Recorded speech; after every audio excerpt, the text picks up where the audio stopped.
হে everyone, good morning. কেমন আছো তোমরা সবাই? আশা করব সবাই তোমরা অনেক ভালো আছো। আমি মোটামুটি আছি। আজকে হচ্ছে মানডে আর এখন বাজে 6:30। এই দেখো,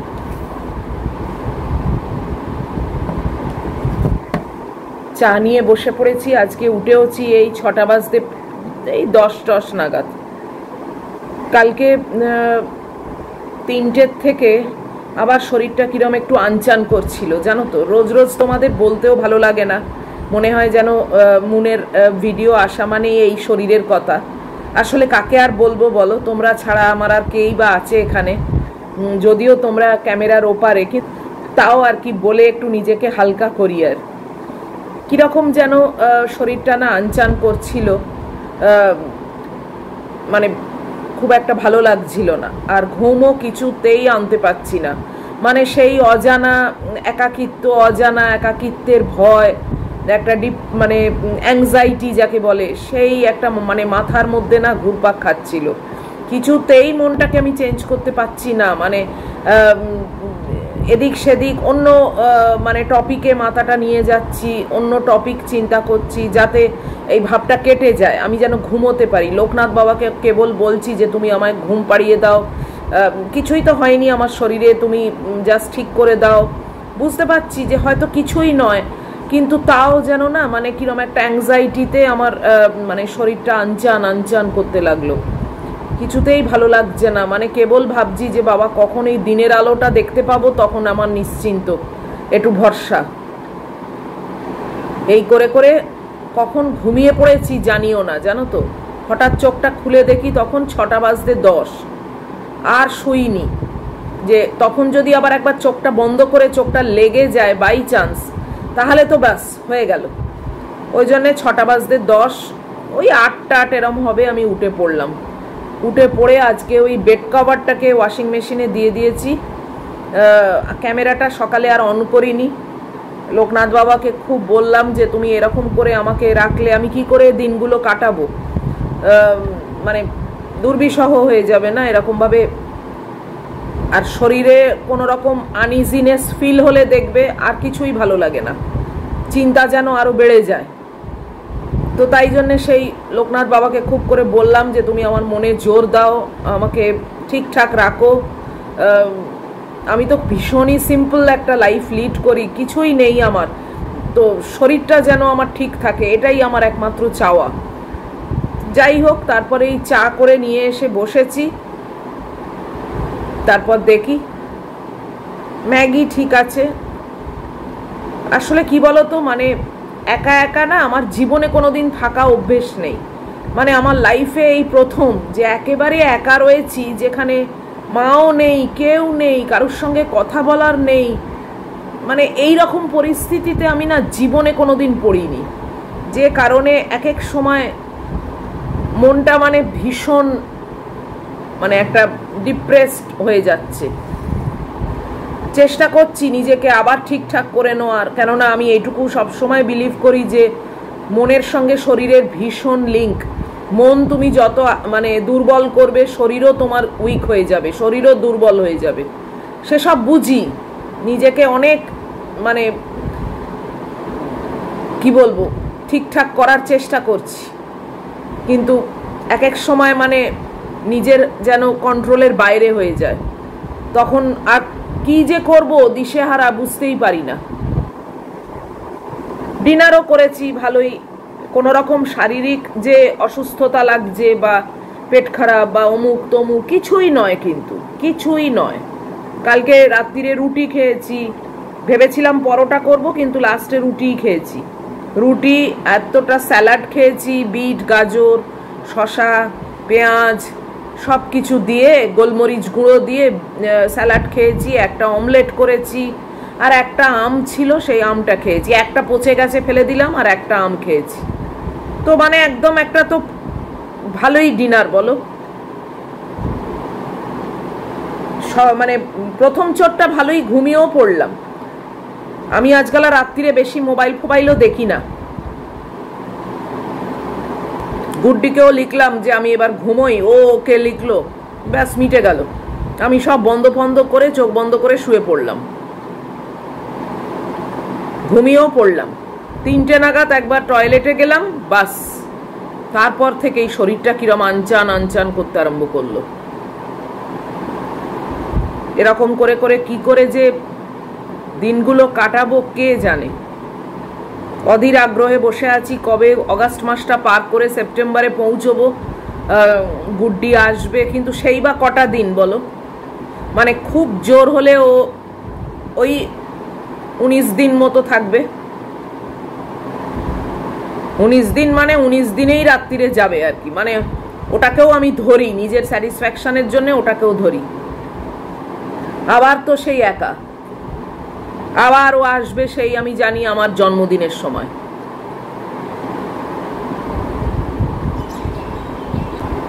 কি যে মুশকিল হয়েছে না মানে এটা নিয়ে। আর ডাক্তারকে কত বলবো বলো এইসব জিনিস? কি ডাক্তারকে বললে মানে হয় কখনো? হ্যাঁ, শরীরে কোনো রকম প্রবলেম হচ্ছে কি সেটা ওনাকে বললাম একটা, যদিও উনি বলেছেন যে আপনার যখনই মনে হবে আপনি আমায় কল করবেন, কিন্তু দেখো সেটা উনি বলেছেন একটা কাটসি, একটা ভদ্রতা, অনেক দিনের মানে চেনা হয়ে গেছে, মাকেও দেখতো সেই হিসেবে। আর মানে আমাদের যিনি হাউস ফিজিশিয়ান আমার থেকে অনেক ছোট, কিন্তু খুবই ভদ্র, খুব ভদ্র। তো এবার উনিও তো বিজি না, উনি অনেক বিজি, উনি কেপিসির ডাক্তার, ওনারও সারাদিন ধরে অনেক চাপ থাকে। এবার হ্যাঁ, কোনো প্রবলেম আমি ওনাকে ফোন করে বললাম সেটা আলাদা কথা, কিন্তু আমার অ্যাংজাইটি হচ্ছে, আমার একাকিত্ব লাগছে, আমার ভাল লাগছে না, এইগুলো কি আর ডাক্তারকে ফোন করে বলা যায় বলো? ওনারও টাইম ওয়েস্ট, আর আমি বা বলবো কি আক্কেলে? তোমাদের কাছেই বলছি আর কি। 3-4 জন বন্ধু আমার আছে, তারা খুবই মেন্টাল সাপোর্ট দেয় আমাকে। তার মধ্যে একজন তো অবশ্যই বিদিশা, খুব মেন্টাল সাপোর্ট দেয়। কিন্তু ওই আর কি, যখন বলে তখন কথাগুলো শুনি, মনে হয় হ্যাঁ ঠিক আছে, সত্যিই তো ঠিকই বলছে। কিন্তু তারপর না, আর বিশেষ করে কি বলতো, রাত্রিরগুলো না বেশি মানে অসুবিধে হয়, রাত্রিরগুলো ভীষণ অসুবিধে হয়। দেখা যাক, লোকনাথ বাবাকে তো সবসময় বলি যে তুমি আমার হাতটা ছেড়ো না, তুমি আমার সঙ্গে থাকো, কেননা এই লড়াই আমি একা একা পার করতে পারবো না, তোমাকে আমার সঙ্গে থাকতেই হবে।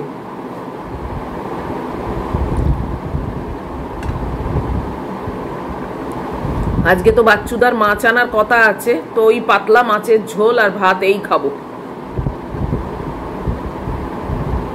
খাওয়া দাওয়াও খুব মানে বুঝে শুনে করছি, যে বাবা এরপর আবার পেট খারাপ হলে আরো অসুবিধে, একা একা সেই সবই করতে হবে, কি দরকার?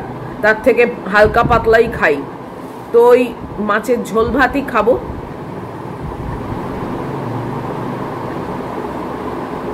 রাত্রির বেলা আজকে মুড়ি খাবো, আর কিছু করে রাখবো না। কালকে অনেকটাই গুছিয়ে খেয়েছি, আজকে আবার ব্যাক টু মুড়ি।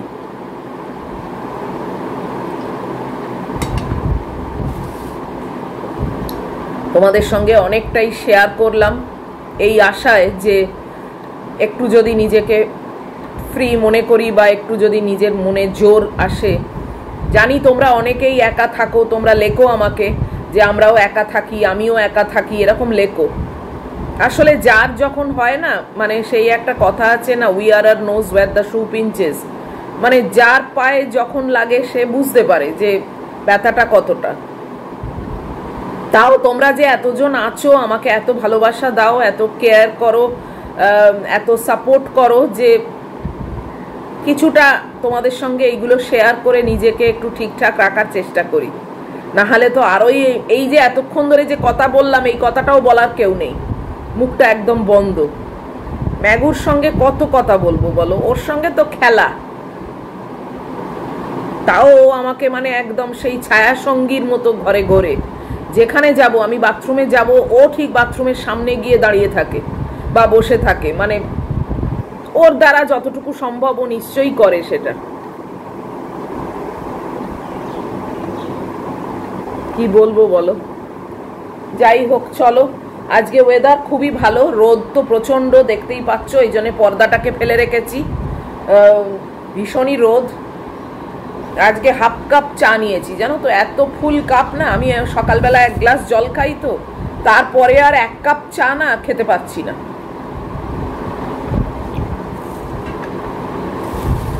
হাফ কাপ চা নিয়েছি আজকে, কি জানি তাড়াতাড়ি ঠান্ডাও হয়ে গেছে। এখন 6:40 বাজে, এখনো দেরি আছে বাপির আসার। আমার তো আজকে অনেকটাই আগে আগে হয়ে গেছে। যাকগে, চলো এখনকার মতো রাখি। ওয়াশিং মেশিন চলছে। আজকে এই রোদ দেখে বেড কভারটাকে কাচতে দিয়ে দিয়েছি, দেখি কতক্ষণ রোদ থাকে, কতটা শুকোয় আমার। চলো পরে আবার আসছি। কালকে বারান্দাটা পরিষ্কার করিয়ে আজকে একদম পরিষ্কার করে, ওই একটা পাতা পড়েছিল, সে ম্যাগি ছুটেছে ঠিক বারান্দায়, কিন্তু আমার আজকে আর কোনো টেনশন ছিল না, পুরো পরিষ্কার বারান্দা। ঝাঁট দিয়ে আমি যেটা করি সেটাতে ঠিক হয় না, ও বরং একেবারে ক্লিনার দিয়ে ঘষে পরিষ্কার করে দিয়েছে, তো এখন একদম সাদা হয়ে আছে। যাকগে, চলো সকালবেলা অনেকটাই গল্প করলাম তোমাদের সঙ্গে, পরে আবার আসছি, সঙ্গে থাকো। এই যে বারান্দায় এসেছি কাপড় জামা শুকোত দিতে। এই বেড কভারটা কেচে দিয়ে শুকোত দিলাম, একটু পাতলা করেই দিলাম, আর এই সবগুলো র্যাকে দিয়েছি। আকাশের অবস্থা দেখো, মোটামুটি ভালোই। এই গাছের ফাঁক দিয়ে একটুখানি সূর্য দেখা পেয়েছি, তাই তোমাদের দেখালাম। এই যে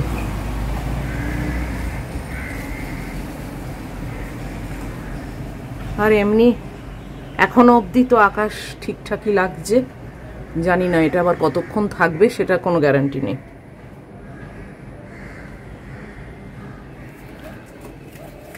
খুব শান্ত আছে আজকে।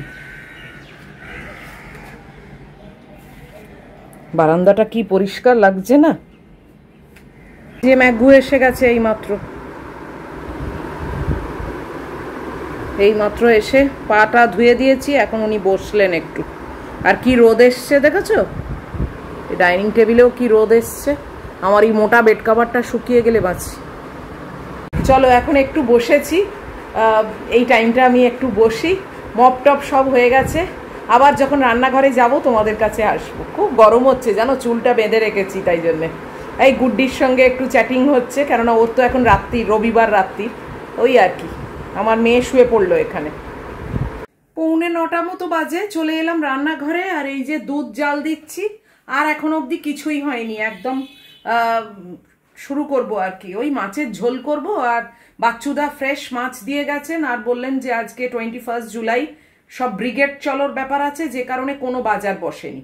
তো উনি শুদ্ধ মাছ আর এই টমেটো আনতে বলেছিলাম 500, টমেটো এনে দিয়েছেন, আর কিছু আনেননি। তো আমি একটু বেগুন, পটল আর আলু আর টমেটো এই দিয়ে আমি একটা মাছের ঝোল করব। একটু বিটও আছে, বিটও দিতে পারি, তো এই সবজিটাও খাওয়া হয় আর কি।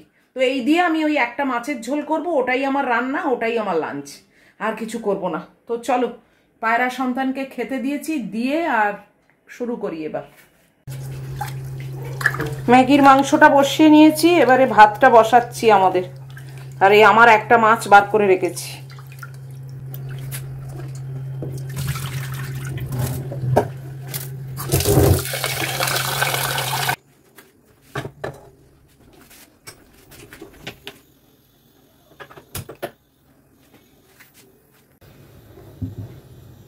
এই এক বিট আছে, টমেটো, আলু আর এই বেগুন, বাস এই দিয়ে আমার মাছের ঝোল আরামসে হয়ে যাবে। ওখানে কি অবস্থা দেখেছো, মারামারি চলছে, কি বলবো বলো। আর আমি পুরো পচতে যাচ্ছি ঘেমে, জানো। রান্নাঘরে আসার আগে আমি আবার একটু জ্বর দেখলাম, যে এরকম মানে ঠিক 100% আমি ফিট আছি বলতে পারছি না। তাই জন্য ভাবলাম দেখি তো জ্বর হয়েছে কি ভেতরে ভেতরে। তারপর দেখলাম না, জ্বরও নেই। তারপর প্রেশারটা দেখলাম, আমার তো প্রেশারের মেশিন সেই মার জন্য কিনেছিলাম, প্রেশারও নেই, একদম নর্মাল। কি জানি কেন, তাই জন্য আর দেখলাম ওটাতে মাথা থেকে বাদ দিয়ে দিই, মরুগে যা হয় হবে। আর এখানে এখন এই কড়া বসিয়ে দিয়েছি, তেল গরম হচ্ছে, মাছের ঝোলটা চাপিয়ে দিয়ে ওই একটাই রান্না, বাস। জ্বরও নেই, প্রেশারও নেই, এই দুটো মানে ভাইটাল জিনিস হয়নি। তাহলে আর কি, ওই কি জানি কি হয়েছে, আরো গরমে বোধহয় এরকম মনে হচ্ছে না কি, কে জানে। যাকগে, যা হচ্ছে হচ্ছে। আমি মাছের ঝোলটা চাপাই, তেল এই দেখো তেল গরম হয়ে গেছে খুব।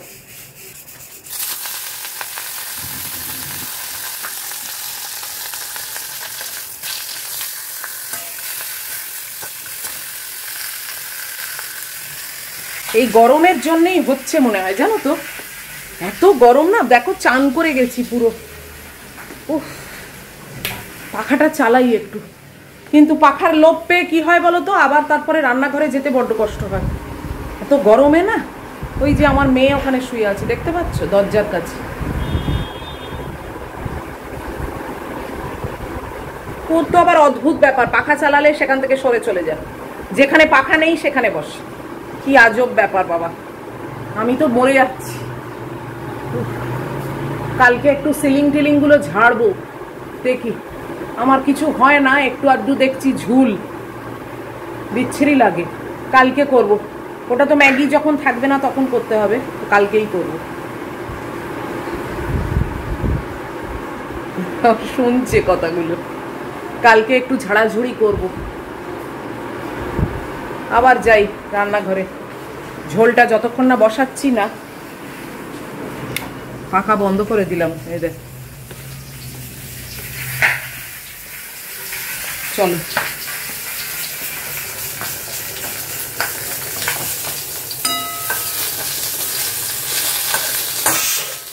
মাছটা তুলে নিলাম, তেল আর এক্সট্রা দিইনি, ওই তেলেই কালো জিরে ফোড়ন দিয়ে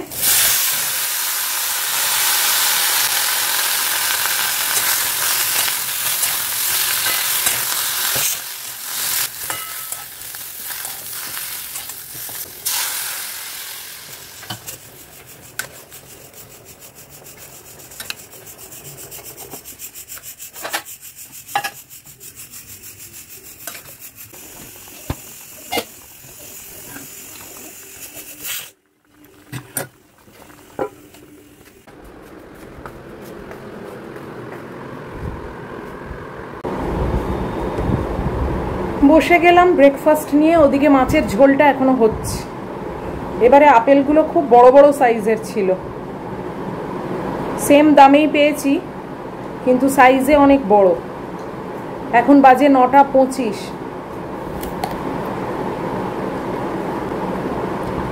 প্রচন্ড গরম জানো, রোদ্দুর আছে অবশ্য, আমার চাদরটা শুকিয়ে যাবে, কিন্তু ভীষণ গুমোট গরম।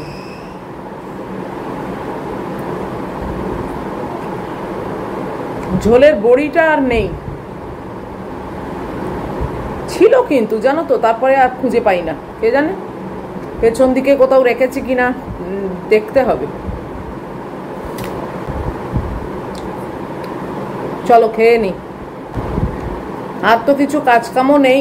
ওই মাছের ঝোলটা নাবাবো, চান করব, ম্যাগুকে খাওয়াবো, বাস এটাই আমার কাজ। তো চলো আজকের মতো এই ভিডিওটাকে এই অবধিই রাখছি, বুঝেছো তো। একটু মাথাটা ধরে আছে, যে কারণে খুব একটা মানে 100% ঠিকঠাক লাগছে না। এমনিতেও দেখলাম, বললাম জ্বর প্রেশার এসব কিছুই নেই। যাই হোক, এগুলো সব টুকটাক, আর অত গা দিলে মানে নোটিস করলে না আরও বেশি চাগিয়ে বসবে, দরকার নেই। তো এই ভিডিওটা আজকে এইখানেই শেষ করে দিচ্ছি। এত অবধিও যদি তোমাদের ভালো লাগে তাহলে প্লিজ একটা লাইক, শেয়ার, কমেন্ট আর সাবস্ক্রাইব করো। আবার চলে আসবো নেক্সট একটা ব্লগ নিয়ে। টিল দেন তোমরা খুব ভালো থাকবে, সাবধানে থাকবে। Love you all.